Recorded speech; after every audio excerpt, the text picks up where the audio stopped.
Hi everyone, welcome back to the Grape Explorer and welcome to the world of wine, a roundup of some of the news stories that have caught my attention this month. If you're new to this channel, welcome, I'm the Grape Explorer. On this channel you'll find wine education, product reviews and lots of wine tastings, as well as a monthly roundup of some of my favourite stories. And I have to say, this month's collection of stories are perhaps the strangest collection yet. Some fascinating things have been happening in the world of wine during this month. So let's jump straight into this first news item, which is actually a very local news item in a town not too far away from where I live. A small convenience store, small supermarket, has been accused of selling counterfeit wines to customers.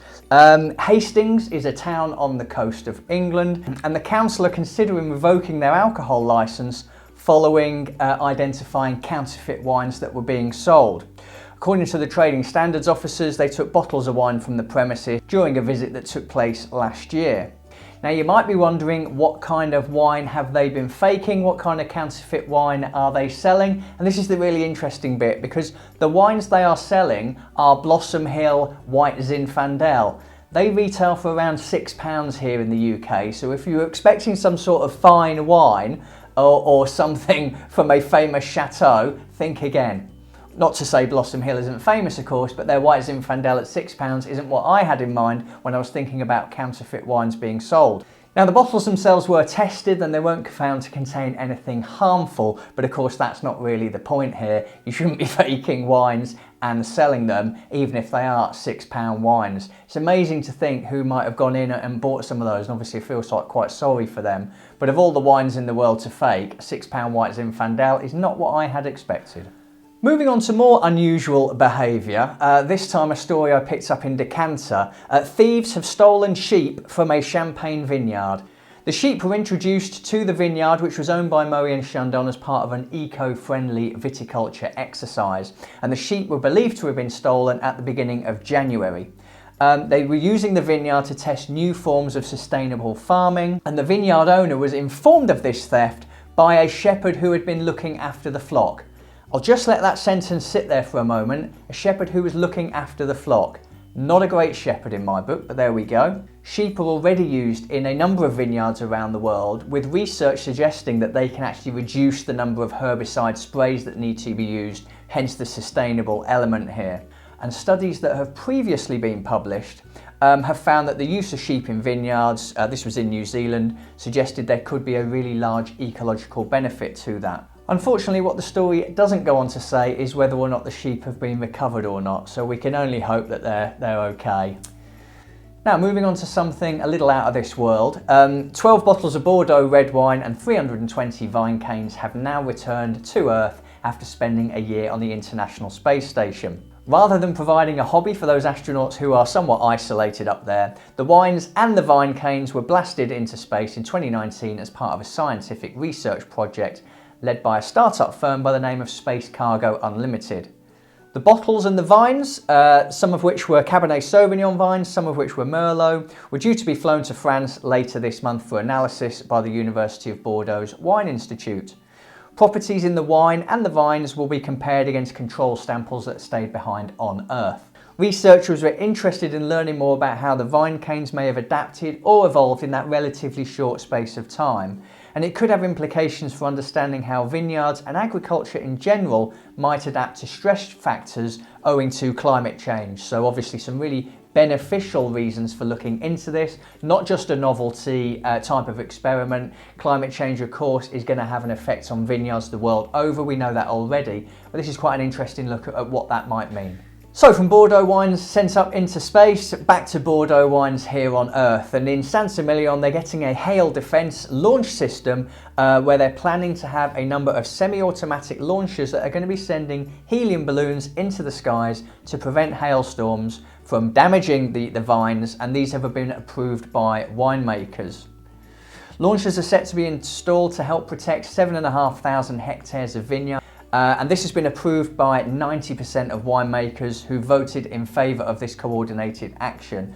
37 launchers are going to be used, and a spokesperson has said the plan will cost 1.3 million in total.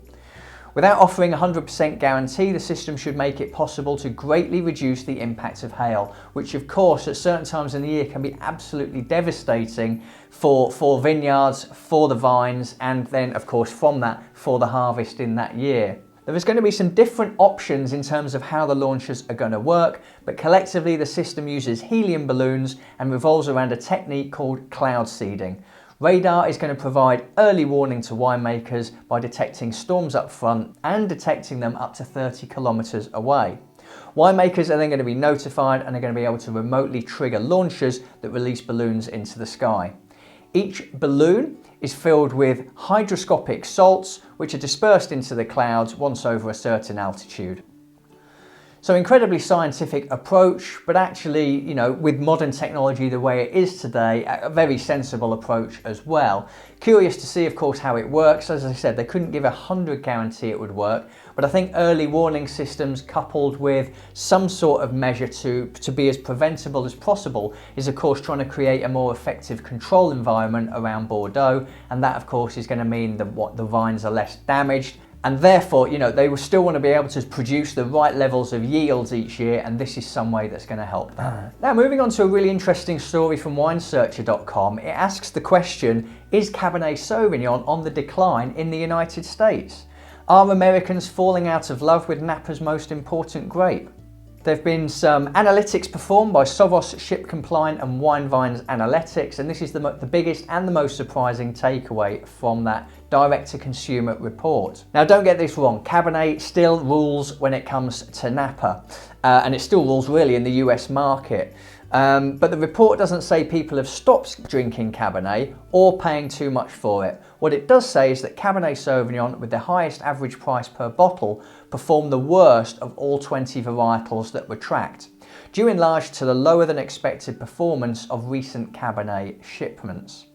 Cabernet sales from both Napa and Sonoma are starting to lag behind other varieties in those regions. But that wasn't to say that online buyers weren't interested in Napa wines at all, with one of the hottest wines from Napa being Sauvignon Blanc, where sales were up 38%.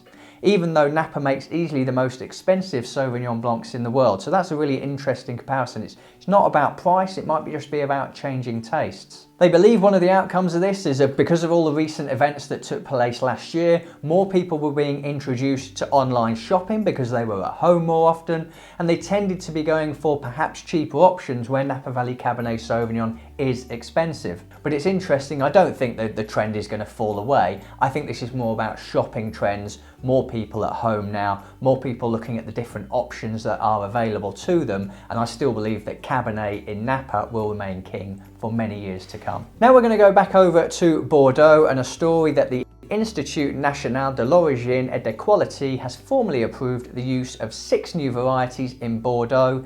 These were first proposed a couple of years ago. The French agricultural governing body has approved the use of 4 new red varietals and 2 new white varietals. The reds are going by the name of Arena Noah, Castet, Marcelin and Touriga Nacional, and the 2 whites are Alvarinho and Liliorilla.